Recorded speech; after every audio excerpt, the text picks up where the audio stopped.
La figura de Jovellanos en Gijón es una figura doméstica, ¿no?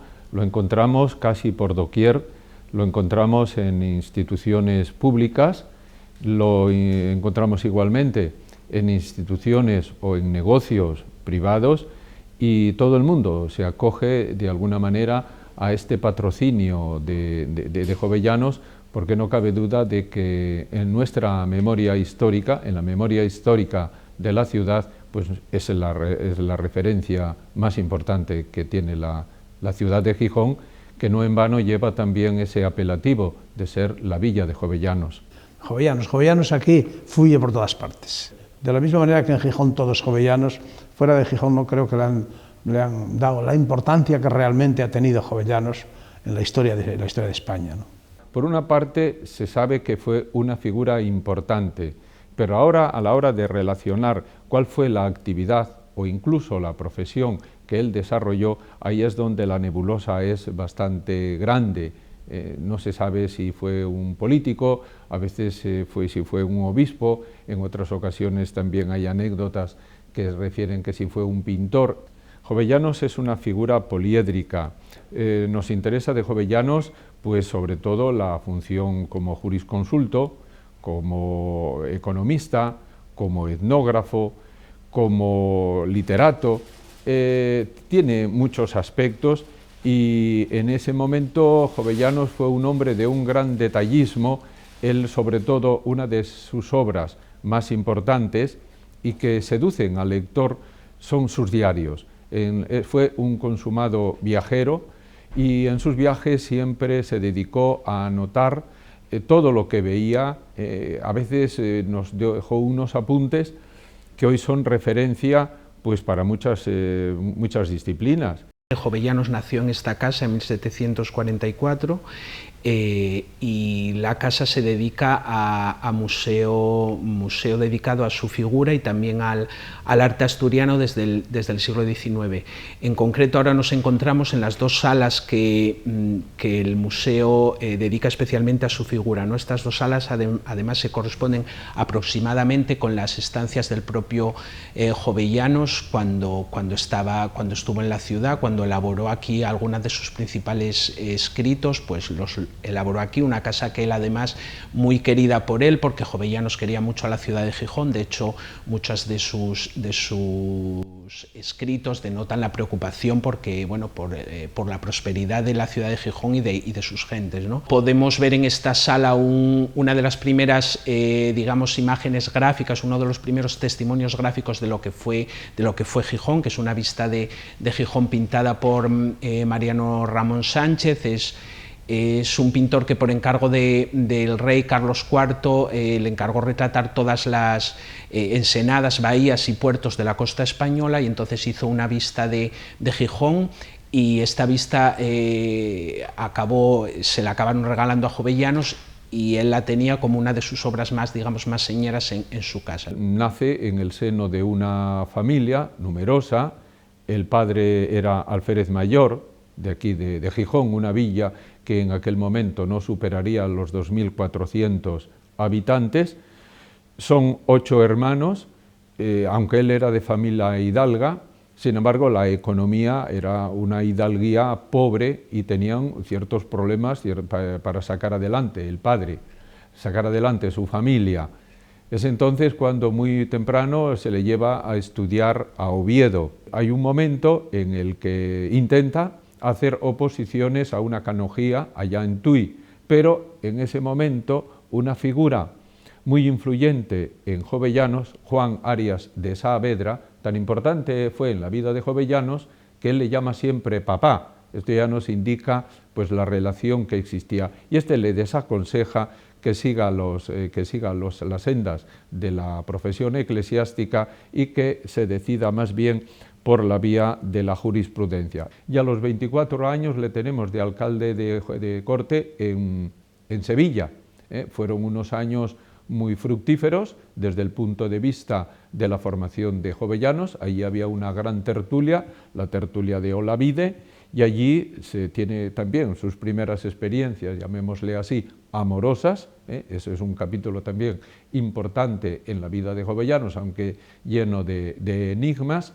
Y allí en Sevilla pues ya se configura ya la figura de Jovellanos pues en relación con la literatura, en relación con la jurisprudencia, es decir, con los grandes abanderados que en aquel momento pues el referente era fundamentalmente Francia e Italia. Jovellanos es de alguna manera un tradicionalista, él es representante del antiguo régimen, pero al mismo tiempo es un hombre que inaugura una nueva época. Él encarna como nadie pues esa máxima de Kant, de Immanuel Kant, el gran filósofo del siglo XVIII, el atrévete a saber, y Jovellanos hizo una crítica, pero siempre desde la mesura. Nunca propugnó un cambio brusco en la sociedad, sino que siempre buscó una evolución paulatina.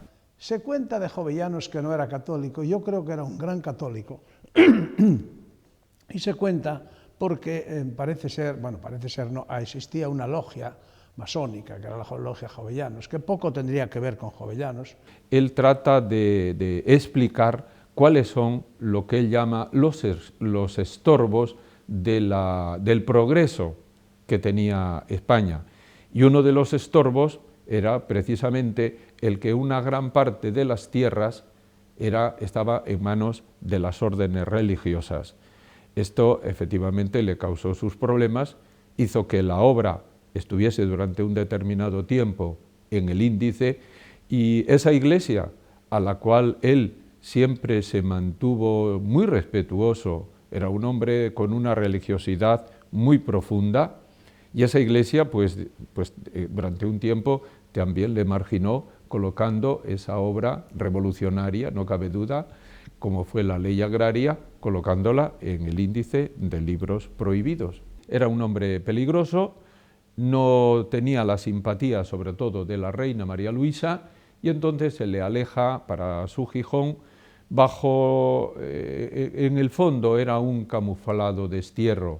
Aquí pudo viajar por toda Asturias, tomó apuntes de toda la realidad de las Asturias del siglo XVIII, y después el gran momento de dificultad y de tristeza es cuando le vienen a recoger para llevarle preso al castillo de Belver. El 5 de abril de 1808 finalmente llega al castillo de Belver la orden de liberación de Jovellanos. En ese momento él inicia un retorno a la península lleno de dificultades. Su salud estaba muy maltrecha, pero se encontraba una península en poder de los franceses. Le llega un correo para nombrarle ministro de José Bonaparte. Esta tentación rápidamente la desecha.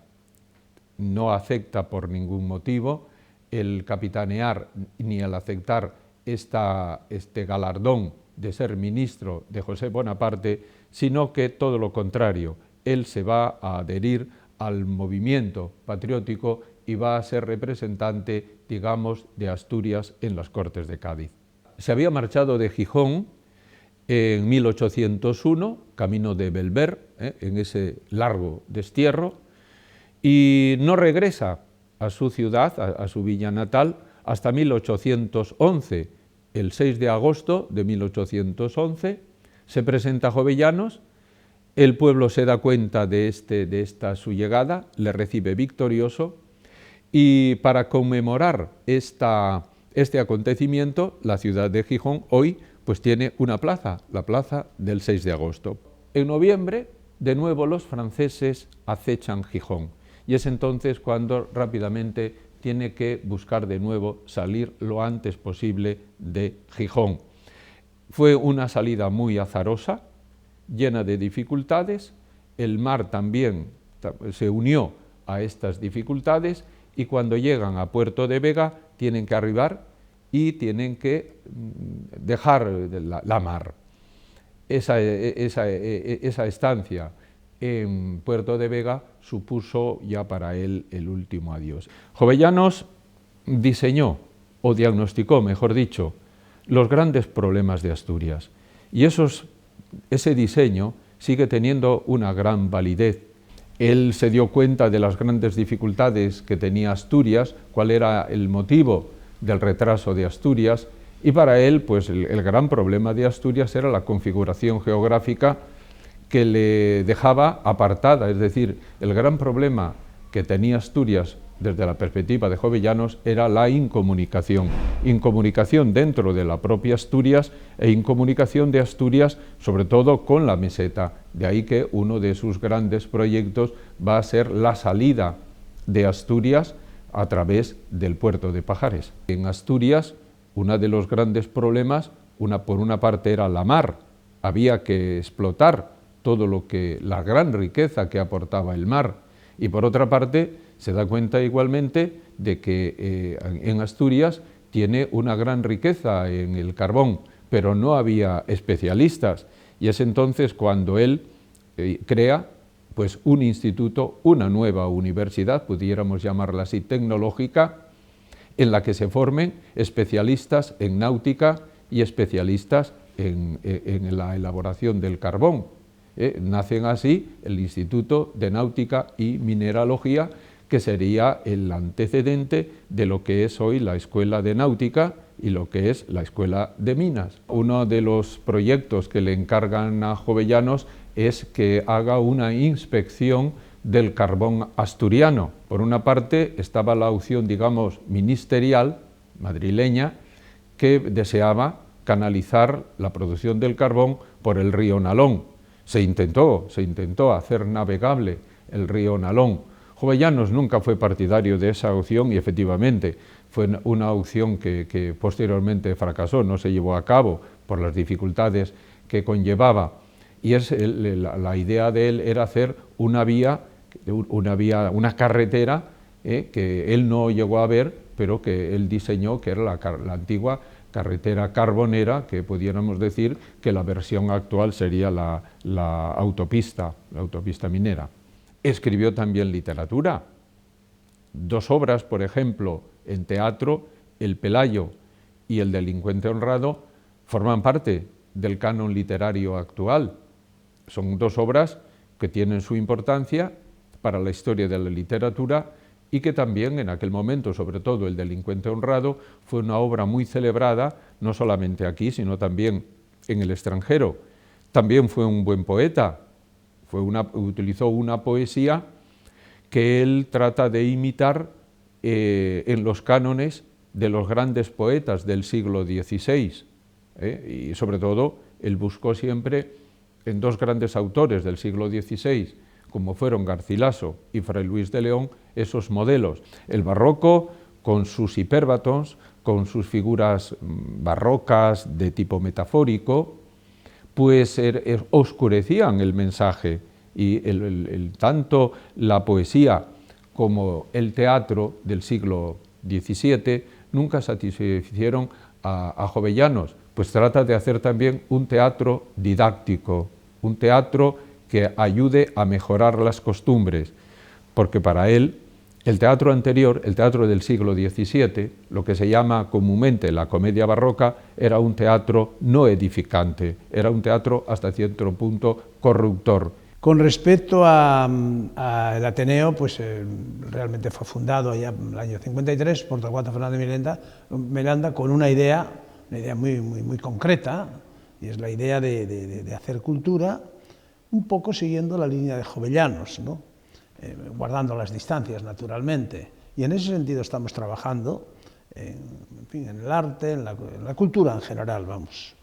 El profesor Caso fue el verdadero, digamos, el que rescató, el que puso a Jovellanos como la figura estelar de la España del siglo XVIII. ¿Qué es la Fundación Foro Jovellanos? Fue un movimiento de base, es decir, un grupo de ciudadanos de a pie, capitaneados en su día por el propio Caso González y también por el que fuera director del comercio, Francisco Carantoña, este grupo de entusiastas jovellanistas van a ser los que pongan la primera piedra de esto que hoy es la Fundación Foro Jovellanos. ¿Qué es la Fundación Foro Jovellanos? Pues es una entidad privada que tiene como finalidad, así rezan sus estatutos, investigar y divulgar todo lo relacionado con la vida y la obra de Jovellanos, un hombre universal sin nunca haber olvidado su tierra y su localismo gijonés.